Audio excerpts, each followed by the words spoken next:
উদ্দেশ্য ফাস্টফুডের স্টল থেকে অনেক অনেক টাকা উপার্জন করা, কিন্তু তারই জেদ একদিনে তৈরি হয়নি। আজ থেকে প্রায় বেশ কিছু মাস আগে।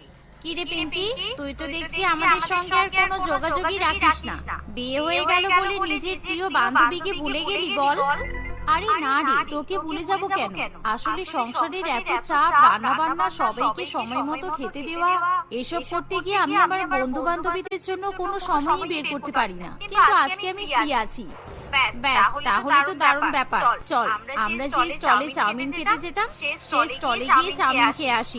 তোর মনে আছে কলেজ লাইফে সেই মালতী বৌদির বেড়া দিয়ে ঘেরা স্টলে আমরা কত চাউমিন খেয়েছি? আজকে আমার ওই দোকানের চাউমিনের কথা কিন্তু খুব মনে পড়ছে।